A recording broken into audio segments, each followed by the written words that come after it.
சில பேருங்க வாழ்க்கையில் ரொம்ப சீக்கிரம் முன்னேறிடுறாங்க சாதாரண நிலையிலேருந்து. சில பேர் முன்னேறதுக்கு ரொம்ப கஷ்டப்பட வேண்டியதாக இருக்குது. அதுக்கு காரணம் என்ன? அனைவருக்கும் எனது அன்பான வணக்கம். ஒருத்தர் என்னோடையே பணியாற்றினார், என்னோடையே இருந்தார். ஆனால் பாருங்கள், அவர் ரொம்ப சீக்கிரம் மேலே வந்துட்டார். ஆனால் என்னால் மேலே வர முடியல. ஒரே பணி தான். ஏன், என்ன காரணம் அப்படின்னு நிறைய பேர் குழப்பத்தில் தான் இருப்போம். நம்ம அது பணியாக வேலை நிமித்தமாக இருக்கலாம், வியாபாரமாக இருக்கலாம், எதா வேண்டுமானாலும் இருக்கலாம். ஒரு சின்ன சின்ன விஷயங்கள் நம்ம பெரிய விஷயங்களை பேசும்போது அதை நம்ம சின்ன விஷயங்கள்லையும் அதை நம்ம பொருத்தி பார்க்கணும். நம்ம பெரிய விஷயங்களை பற்றி பேசும்போது பெரிய விஷயங்களில் மட்டும்தான் அப்படின்னு நம்ம நினைக்கும்போது அதை சின்ன விஷயங்களில் பொருத்தி பார்க்க முடியாது. அதனால் நம்ம எந்த ஒரு விஷயமாக இருந்தாலும் அதை பெருசுலையும் பொருத்தி பார்க்க தெரியணும், அதை ஒரு சின்ன விஷயத்துலையும் பொருத்தி பார்க்க தெரியணும். ஒருத்தவங்க என்ன செய்வாங்கன்னா, சமைக்கும்போது அவங்க வீட்டில் 3 பேர் தான், 3 பேருக்கு தான் சமைப்பாங்க. அதுக்கு தான் அளவு தெரியும். அவங்களுக்கு கூட ஒரு 2 பேர் வந்துட்டாங்கன்னா அளவு தெரியாது. அந்த 3 பேருக்கு உள்ளதையும் சமைச்சு வைப்பாங்க, 10 பத்தாமையும் போயிடும். அப்போ அவங்க என்ன பண்ணுவாங்க, இது என்ன பண்ணுறதுன்னு எனக்கு தெரியலை அப்படின்னு சொல்லுவாங்க. இது ஒரு சாதாரண ஒரு விஷயந்தான். 3 பேருக்கு எவ்வளோ பயன்படுத்துகிறோம் அப்படிங்கிறதுக்கு. அப்புறம் அவங்க என்ன பண்ணாங்க, அவங்களுக்கு ஒரு தெரிஞ்ச ஒரு கணக்கு வாத்தியார், அவர்கிட்ட கேட்பாங்க, இந்த மாதிரி வந்துட்டா என்னங்க பண்ணுறது அப்படின்ட்டு. பக்கத்து வீட்டில் இருந்தார். அவரை கேட்கும்போது அவர் இத்தனை பேருக்கா, இவ்வளோ போடுவீங்களா, இவ்வளோ போடுங்க, இந்த மாதிரி ஒரு தடவையும் யாராவது அவர்கிட்ட போய் கேட்டுட்டு செய்வாங்க. இது ஒரு வேடிக்கையாக கூட உங்களுக்கு இருக்கலாம், ஆனால் இது நிஜம்தான். இது நான் ஒன்றும் சும்மா உங்கள்கிட்ட பொய்யெல்லாம் சொல்லலை. அந்த மாதிரி ஒரு சின்ன விஷயத்துக்கு உள்ளதை பெரிய விஷயத்துக்கு பொருத்தி பார்க்க தெரியணும், பெரிய விஷயத்துக்கு உள்ளதை சின்ன விஷயத்துக்கு பொருத்தி பார்க்க தெரியணும். அந்த மாதிரி பொருத்தி பார்க்க தெரிந்தால் கூட முன்னுக்கு வரலாம். சரி, ரொம்ப ஏன் பேசுகிறேன்னு தானே கேட்குறீங்க. இதை நான் விஷயத்துக்கு வந்துடுறேன், கேளுங்க. ஒருத்தன் ஒரு மந்திரியோட பையன், அவன் என்ன பண்ணான், ஒரு ராஜா கிட்ட வேலைக்கு வந்தான். வேலைக்கு வரும்போது அங்கே இருந்தவங்க எல்லார்கிட்டையும் விசாரிக்கும்போது ஒருத்தர் சொன்னார், இந்த தளபதியாக இருக்கானே, அவன் இப்போ தான் கொஞ்ச நாள் தான் ஆகுது, அவன் ஒரு சாதாரண ஒரு சிப்பாயாக தான் இருந்தான்.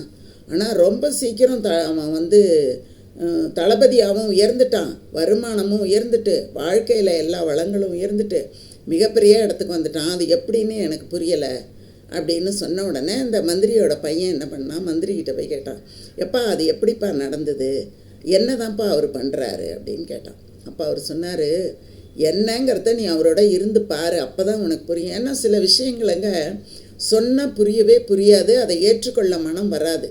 அப்படிப்பட்ட மனிதர்களோட நம்ம பழகி பார்க்கும்போது தான், அவங்களோட நம்ம ரொம்ப நட்பு வைத்து கொண்டு அவங்களோட போகும்போது தான் அவங்க என்ன பண்ணுறாங்க அப்படிங்கிறது தெரியும். அதனால் சில விஷயங்களை கூர்ந்து கவனிப்பதால் தான் நம்மாலே உணர்ந்து கொள்ள முடியும். சரி, அதை விடுவோம். இப்போது இந்த மந்திரியோட பையன் என்ன பண்ணுறான், தளபதியோட இருக்காங்க. ஒரு நாள் மன்னர் வேட்டைக்கு போகிறாரு. அப்போ மன்னர் போகிறாரு, தளபதி போகிறாரு, மந்திரியோட மகனும் கூட போகிறான். இப்படி எல்லாருமே போகிறாங்க, மந்திரியும் போகிறார். இப்படி 4 பேரும் வேட்டைக்கு போகிறாங்க. போகும்போது அரசர் ஒரு திசைக்கு போகிறாரு, விரட்டிக்கிட்டே போகிறாரு. வேட்டையெல்லாம் நம்ம தேடிக்கிட்டு போனோம்னா நேரம் காலம் அதெல்லாம் பார்க்க முடியாது. அந்த வேட்டை மேலே இருக்கக்கூடிய ஒரு ஆசை நம்மளை ரொம்ப தூரம் கொண்டு போய் சேர்த்துரும். அந்த மாதிரி அவர் வேட்டையாடிக்கிட்டு போய்கிட்டே இருக்கார். சாயங்காலம் ஆயிடுச்சு, இருட்டு தொடங்கிட்டு, வழி தெரியல. அப்போ அவர் என்ன பண்ணுறாரு, வழி தெரியல அப்படின்ட்டு இருக்கும்போது இந்த மந்திரியோட பையன் கேட்குறான், ஐயோ நீங்களாவது யாராவது வழியை பார்த்துக்கிட்டு வந்திருக்கலாம்ல, யாருமே வழியை பார்க்காத வந்துட்டோமே, இப்போ இருட்ட ஆரம்பிச்சிட்டுதே அப்படின்னா மன்னருக்கு ஒரே கோவம் வருது. மன்னர் தளபதிகிட்ட சொல்கிறாரு, இப்போ என்ன பண்ண போகிற, வரும்போது வழியும் பார்க்கல, ஒன்றும் பார்க்கல, இருட்ட ஆரம்பிச்சிட்டுது, எப்படி நம்ம ஊருக்கு போய் சேர்றது, எப்படி நம்ம நாட்டை போய் அடைவது அப்படின்னு அரசர் கேட்குறார். கேட்ட உடனே அந்த மந்திரி என்ன பண்ணுறாரு, ஒரு பை ஒன்று வச்சுருக்காரு. அந்த பை உள்ளார இருந்து ஒரு விளக்கு, ஒரு தீப்பெட்டி எல்லாத்தையும் அப்படியே வெளியில் எடுக்கிறாரு. உடனே பற்ற வைப்பதற்கு ஏற்றவாறு அந்த திரியும் எண்ணெயும், ஏன்னா சில சமயம் திரி இருக்கும், எண்ணெய் இருக்காது, எண்ணெய் இருக்கும், திரி இருக்காது, திரியும் எண்ணெயும் இருக்கும், தீப்பெட்டி இருக்காது. ஆனால் அந்த தளபதி என்ன பண்ணுறாரு, எல்லாமே அந்த காற்றிலே அந்த வெளிச்சம் அணைந்து விடாதபடிக்கு அதுக்கு ஒரு கண்ணாடி மூடியெல்லாம் போட்ட ஒரு லாந்தர் விளக்கு மாதிரி ஒரு விளக்கை ஒன்று எடுத்துக்கிட்டு அவர் தன்னுடைய பையிலேருந்து எல்லாத்தையும் ஒன்றா பொருத்தி விளக்கை ஏற்றிக்கொண்டு நடக்க ஆரம்பிக்கிறாரு. அவர் பின்னால் எல்லாரும் வர ஆரம்பிக்கிறாங்க. அரசருக்கு ரொம்ப சந்தோஷம் வருது. தளபதியை பாராட்டுறார். உடனே இந்த மந்திரியோட மகன் இருக்கான்ல, அவன் போய் அவங்க அப்பாட்ட கேட்குறான், ஏன்பா வேட்டை முடிந்த உடனேயே வெளிச்சம் கொஞ்சம் இருந்தது, அந்த வெளிச்சம் இருக்கும்போதே இவர் விளக்கை காட்டியிருந்திருக்கலாம், பயப்படாதீங்கன்னு சொல்லி இருந்திருக்கலாம். ஆனால் எதுவுமே சொல்லாமல் ரொம்ப இருட்டும் போது மட்டும் அவர் பையிலிருந்து எடுத்து அந்த விளக்கை எடுத்து அந்த நெருப்பை கொளுத்தி அந்த வெளிச்சத்தை காட்டி அழைச்சிட்டு வந்தார், அது ஏன்பா அப்படின்னு போய் கேட்குறான். அப்போ அவர் சொல்கிறாரு, அந்த விளக்கை வெளிச்சம் இருக்கும்போது எடுத்து காட்டுனா அது ஒரு வேலையாக தான் இருந்திருக்கும், ஏதோ எடுத்துகிட்டு வந்திருக்கான் அப்படிங்கிறதாக தான் இருந்திருக்கும். ஆனால் அதை அந்த இருட்டும் போது அந்த விளக்கை எடுக்கும்போது தான் அதனுடைய முக்கியத்துவம் அரசருக்கு தெரிய ஆரம்பிக்குது. அப்போது அவர் என்ன நினைக்கிறாரு, இவன் எவ்வளவு சிறந்தவனாக இருக்கிறான், நேரம் பார்த்து ஒன்று செய்கிறான், நேரத்துக்கு தகுந்தா போல் அதை நல்லதாக மாற்றி கொடுக்குறான் அப்படின்னு அவன் மேலே அவருக்கு ஒரு மரியாதை ஏற்படுகிறது. 1000 பொற்காசை உடனே கொடுக்குறாரு மன்னர், வச்சுக்கோ அப்படின்னுட்டு. அதை மந்திரி மகன் பார்த்துட்டு அவங்க அப்பா கிட்ட அதை தெரிஞ்சுக்கிறான். இப்படி தான் நம்மளுமே என்ன பண்ணுறோம், எதுவாக இருந்தாலும் இப்போ ஒருத்தவங்க கொடுக்குறாங்க, ஒருத்தருக்கு உதவி பண்ணுறாங்கன்னு வச்சுக்கோங்களேன், அப்பப்போ உதவி பண்ணிக்கிட்டே இருப்பாங்க. அவங்களுக்கு அது தெரியாது, உதவியை பெற்றவர்களுக்கு அது தெரியாது. ஆனால் அவங்க ரொம்ப ஒரு சிக்கலான நேரத்தில் எனக்கு இது உதவி வேணும், யாருமே இல்லை அப்படின்னு கையற்று நிற்கக்கூடிய நிலையில் நம்ம போய் செய்யக்கூடிய உதவி அவங்களுக்கு எப்படி இருக்கும்னா பேருதவியாக இருக்கும். இந்த மாதிரி எந்த நேரமும் உதவி கொண்டே இருக்கக்கூடியவர்களுக்கு எப்பயுமே ஒரு மதிப்பு கிடைக்காது, ஒரு மரியாதை கிடைக்காது.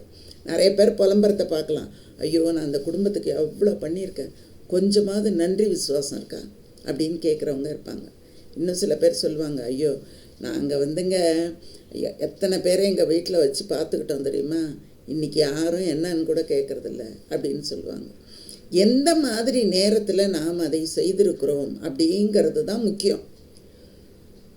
அந்த உதவி வள்ளுவர் சொல்கிற மாதிரி காலத்தினால் செய்த உதவி, அது வேலையாக கூட இருக்கலாம், காலத்தினால் செய்த ஒரு வேலை. இந்த நேரத்தில் எனக்கு இந்த வேலை செஞ்சு கொடுக்கறதுக்கு ஒருத்தர் வேணுங்கும்போது ஒருத்தர் ஓடி செய்கிறாங்க பாருங்கள். இது அலுவலகங்களில் கூட நடக்கும். ஒரு இன்ஸ்பெக்ஷன் சமயம் தூக்கி எல்லாத்தையும் போட்டுருவோம், அந்த நேரத்தில் தடாலடியாக நமக்கு அது தேவைப்படும். அதை நம்ம எடுத்துகிட்டு கொடுக்கும்போது நம்மளுடைய பேர் மிகப்பெரிய ஒரு பேர் கிடைக்கும், ஒரு பெருமை கிடைக்கும். இதை பெரிய புராணம் கூட சொல்லுதுன்னா பாருங்கள். அது இன்றைக்கி நேற்று நடக்கிறது இல்லை. பெரிய புராண கதையில் சிறுதொண்டர் புராணத்தில் பிள்ளைக்கறி சமைத்து போடும்போது இந்த தலையை மட்டும் வெட்டி எடுத்து தனியாக கொண்டு போய் வச்சிடுன்னு கொடுத்த பிறகு அந்த தலையை மட்டும் ஒரு அம்மா சமையல் பண்ணுறாங்க. உடம்பெல்லாம் சமைச்சு வச்சு கொண்டு இலையிலே பரிமாறிய போது அந்த அகோரி, அந்த சிவனடியார் கேட்குறாரு. என்ன கேட்குறாருன்னா, அவர் இந்த அவங்க கழுத்தில் கபாலம்லாம் போட்டுக்கிட்டு வரக்கூடிய ஒரு சிவனடியார் கூட்டத்தை சார்ந்தவர். அவர் கேட்குறாரு, தலைக்கறி எங்கேன்னு கேட்குறாரு. அப்போ தான் அந்த உடலையெல்லாம் சமையல் செய்த அம்மாவுக்கு, ஐயோ தலையை நம்ம சமைக்கவே இல்லையே, தூக்கியில் போட சொன்னோம், கொண்டு போய் ஒரு இடத்துல வையி, அதை அடக்கமாவது பண்ணுவோம் அந்த பிள்ளைய அப்படின்னு எல்லாம் சொன்னோம், இப்போ என்ன பண்ணுறதுன்னு தவிக்கும்போது இன்னொரு அம்மா, அவங்க திருவன்காட்டு நங்கை அப்படின்னு நான் நினைக்கிறேன், என்னுடைய நினைவில் சரியா இல்லை, அவங்க கொண்டு அந்த பிள்ளைக்கறி, அந்த தலைக்கறியை வைக்கிறாங்க. ஏன்னா அதுக்கப்புறம் தான் அந்த சிவனடியார் என்ன பண்ணுறாரு, அந்த குழந்தையை மீண்டும் உயிர் பெற்று வர செய்கிறார். அப்போ அந்த தலை ரொம்ப முக்கியம் தானே. அந்த மாதிரி தலைக்கறி எங்கேன்னு கேட்கும்போது அந்த அம்மா கொண்டு கொடுக்குறாங்க. அப்போ தான் அந்த செயலே முழுமை அடைகிறது. அந்த மாதிரி புராணங்களும் நமக்கு அந்த கருத்தை சொல்கின்றன. அதனால் நம்ம என்ன பண்ணணும் அப்படின்னா, முன்னுக்கு வரணும் அப்படின்னா, எந்த நேரத்தில் எது தேவை. கடையில் கூட பாருங்கள், ரொம்ப தேவைப்படுற நேரத்தில் தேவையான பொருளை சில கடையில் மட்டும் கிடைக்கும் நமக்கு. அப்போ அந்த கடையை நம்ம மறக்கவே மாட்டோம், தொடர்ந்து வாடிக்கையாளராக மாறி போயிடுவோம். அந்த மாதிரி எதை நாம் தேடுகிறோமோ அதை நமக்கு தருவதற்கு யார் தயாராக இருக்கிறார்களோ அவர்கள்தான் வெகு சீக்கிரம் வாழ்க்கையில் முன்னேறிடுவாங்க. சரிங்களா? நன்றி, வணக்கம். தொடர்ந்து பாருங்கள், ஏதாவது கமெண்ட்ஸ் கொடுங்க. சரிங்களா? வாழ்க.